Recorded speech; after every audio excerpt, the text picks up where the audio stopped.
장동혁으로 이슈를 넘어가 보도록 하겠습니다. 계엄저지 1주년 때 사과를 하느냐 마느냐 뭐 이런 얘기들이 나왔었는데 그때 안 했단 말입니다. 그런데 네. 갑자기 충북 지역 당원들이 모인 자리에서 장동혁 당대표가 계엄과 탄핵에 책임을 느낀다.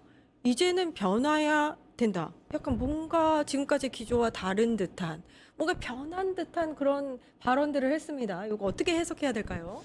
저는 이걸 보면서 굉장히 모욕감을 느꼈어요. 모욕감. 영화 밀양을 보셨는지 모르겠는데 거기에 보면 유괴범이 그 전도연의 아이를 유괴를 해서 사망하게 합니다. 그래서 전도연이 굉장히 이제 분노를 하면서 내가 복수를 할 거야라고 하다가 종교의 힘으로 극복을 하고 이제 교도소에 가서 용서를 해주려고 갔는데 자기는 용서도 안 했는데 이 유괴범이 뭐라고 하냐면 나는 이미 용서를 받았다. 맞아요. 저 이렇게 얘기를 기억나요. 합니다. 그러니까 그걸 보면서 굉장히 분노했던 감정은 저는 이 장동혁을 보면서 굉장히 분노를 했는데 우리 정말 피해자인 국민들은 용서를 한 적이 없어요. 그리고 예. 본인은 피해자한테 사과를 한 적도 없고 반성을 하지도 않았어요. 그런데 지금 갑자기 본인이 나는 뭐 불법 계엄 아니면 뭐 계엄 해제로부터 빚진 거 없다라고 하면서 나는 이제 변화하겠다. 나는 이제 끝났다. 그러면서 셀프 사면 셀프 용서를 한 거예요. 이걸 보면서도 우리 누가 용서했다고 그러냐. 정말 국민 앞에서 제대로 된 반성 사과를 한 적이 있냐라는 생각이 들어서 오히려 화가 나더라고요. 아하.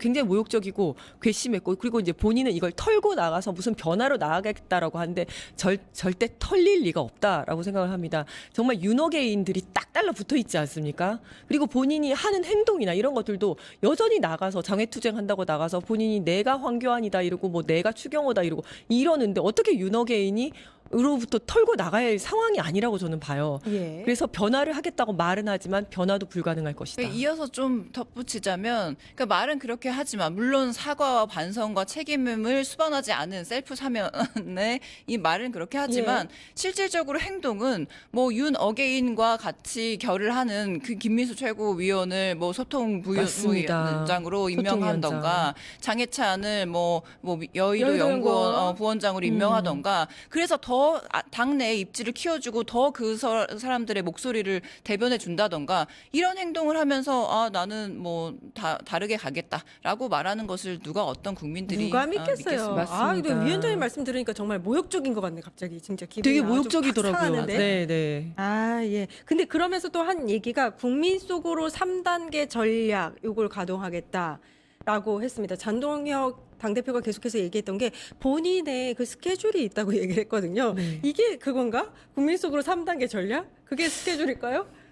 그러니까 이게 이거지 않겠습니까? 제일 처음에는 먼저 이제 자기 지지자들을 결집을 한 다음에 지선이 가까워 오니까 중도로 나가겠다 이렇게 했는데 사실은 이게 불가능한 거잖아요. 그렇죠. 예, 그러다 보니까 사실 장애투쟁을 못하는 이유가 뭡니까? 장애투쟁하면 사람도 안 오는 데다가 맨날 윤호개인만 와가지고 그러니까 절연이 절대 안 되는 네. 거예요. 그러다 보니까 안 되겠다. 빨리 털고 나는 중도로 가야 되겠다라고 생각을 하고 있는 건데 안 되는 거죠. 안 되죠. 예, 불가능하다고 봅니다. 저는. 예. 3단계 전략 아무리 뭐 이렇게 멋있게 이름을 지어도 불가능할 것이다. 예. 어떻게 보세요? 근데 어쨌든 지금 이 김종혁 전 최고위원인가요? 그 징계하는 과정에서도 굉장히 말이 많았고 지금 당 내에서도 당 외에서도 장동혁 지금 당 대표가 굉장히 무리수를 둬서 행보를 하고 있다라는 것에 불만이 많고 본인은 계획을 하겠다고 하는데 도대체 그 계획이 뭐냐? 우리도 좀 같이 공유해달라라고 하는 목소리도 많은데 지금 본인이 혼자 본인의 입지가 흔들리기 때문에 그것을 좀 어떻게든 타개를 하려고 노력하고 뭐 그 와중에 당명도 개정하겠다. 뭐 이런 얘기가 나오는 것이 아닙니까? 예. 그런데 누구 하나 거기에 주목해서 진짜 당명이 바뀌고 이 체제가 정말 확실하게 변화해서 뭐 지선도 성공할 수 있겠다라는 예. 기대감을 가진 사람이 누구 하나 있습니까? 그러니까요. 전혀 없다.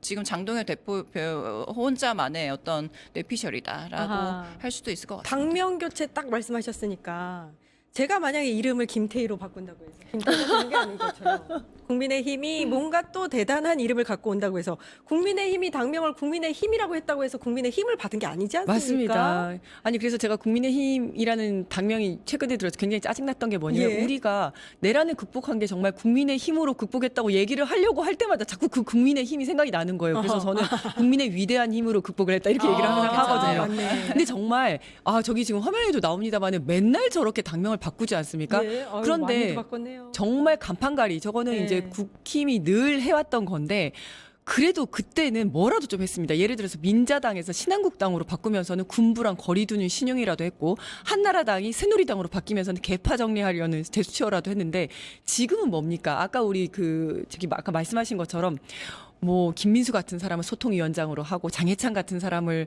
뭐 어디 여의도 뭐 뭘로 하고, 여의도 전혀 네. 국민과는 상관없는 그런 예. 행보를 하면서 지금 또 간판가리를 한다? 아하. 이거는 국민들도 절대 속지 않을 거라고 봐요. 예, 아 네. 진짜 많이도 바꿨다. 이 바꾸는 가운데 지금 기억나는 이름이 거의 없어요, 저는. 그 한나라당을 아마 가장 오래 했던 맞아요, 것으로 맞아요. 기억을 예. 하는데, 그래서 저희 아버지는 아직도 한나라당이라고 하거든요. 예, 근데 중요한 게 국힘 이 당이 당명을 바꾸려고 할 때 늘 위기였어요. 근데 위기가 이렇게 많았던 거예요. 그렇죠. 문제가 이렇게 문제가 생기면 포장지만 바꾸려고 그러니까. 간판가리를 했던 예. 게 저 역사였던 거죠. 예. 그런데 아직도 저희 아버지가 한나라당이라고 얘기하는 이유가 뭐겠습니까? 그때로부터 하나도 바뀌지 않았다라는 거를 다 알고 있다는 거예요. 아하, 그렇죠. 이름을 예. 바꾼다고 해서 이게 새로워지는 것이 아니다. 국민이 예. 더 이상 속지 않는다.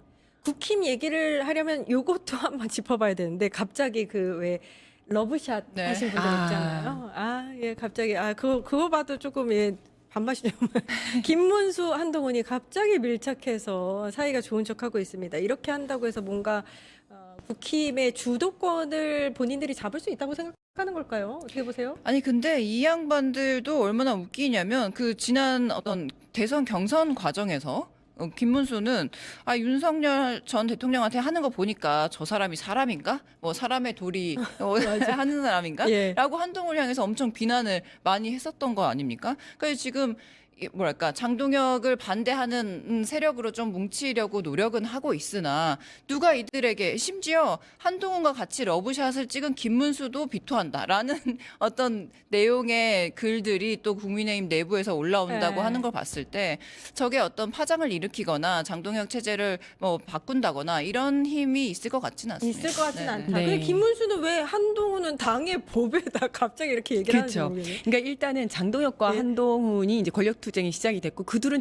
이제 절대 같이 갈 수는 없습니다. 그러니까 그 장동혁 입장에서는 서로 그런데 장동혁 입장에서는 한동훈을 쫓아내지 않으면 내가 쫓겨난다라는 생각을 하고 있는 것 같고, 그러니까 내년에 지선에서 본인이 성공하면 계속 갈 수 있겠지만 지선에서는 실패할 가능성이 높지 않겠습니까? 지금 높죠. 그렇죠. 지선에서 예. 실패하면 비대위 체제로 갈 텐데, 거기서 한동훈 계열이 이제 당권을 잡게 되면 본인은 그 다음에 공천 못 받는 그렇죠. 거거든요. 미래가 없다. 그렇죠. 예. 그래서 한동훈계를 여기서 이제 다 밀어내고 자기 사람들로 채우려고 하는 건데, 그러다 보니까 장동혁이 한동훈을 찍어 누르면서 개혁신당이랑 뭐 특검 같은 걸로 이렇게 공조를 하려고 하다 보니까 당내에서 나름 소외가 됐었던 김문수 같은 어르신들이 이제 이번에는 한동훈을 중심으로 해서 뭉치고 있는 거죠. 예. 그러니까 이합 집산이 시작되고 있는 겁니다. 예, 네. 사진을 보고 있는데 저는 진짜 신기한 게 김문수거든요.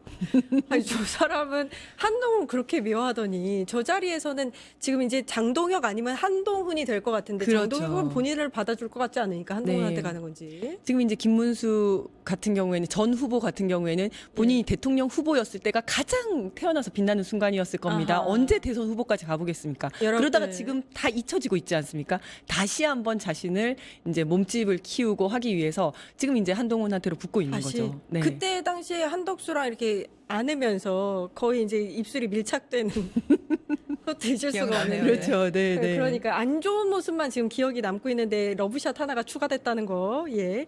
이명박 네. 전 대통령은 갑자기 장동혁 중심으로 뭉치라 그랬대요. 요거는 또 뭐예요?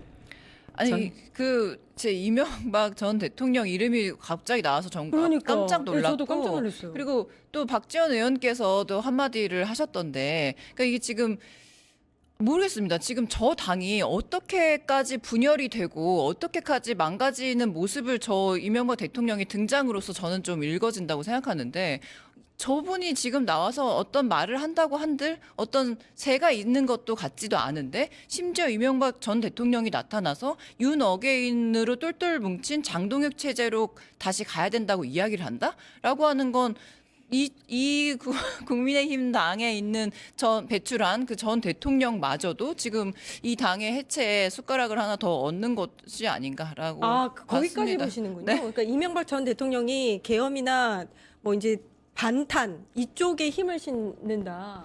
라고 보여질 수밖에 없죠. 왜냐하면 어. 장동혁 체제는 누가 봐도 윤 어게인 세력을 등에 업지 않고서는 이미 분열의 길로 나아갈 수밖에 없고, 그리고 아무리 그 장동혁이 원하는 사람들을 이번 지선에 안 친다고 한들 그 사람들을 가지고 지선을 잘 제대로 치를 수 있다는 어떤 기대감이 아무에게도 없는 것 아닙니까? 이렇게 얘기하면 극우로 가라는 거예요? 이명박 전 대통령은.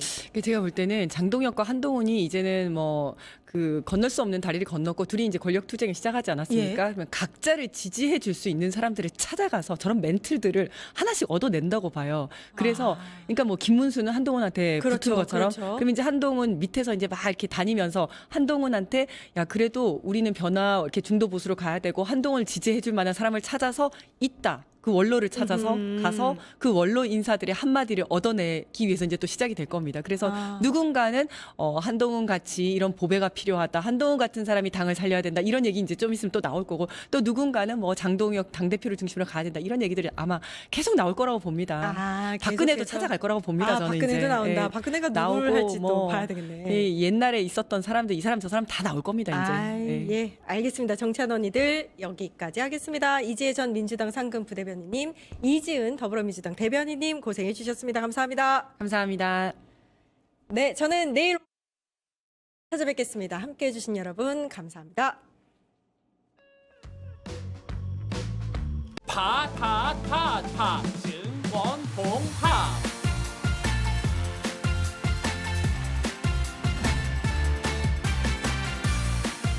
이제 저녁 8시 30분 퇴근 후 퀴즈 한판 혼자 하지 마세요. 같이 해요. 매일 저녁 8시 30분 많은 참여 바랍니다.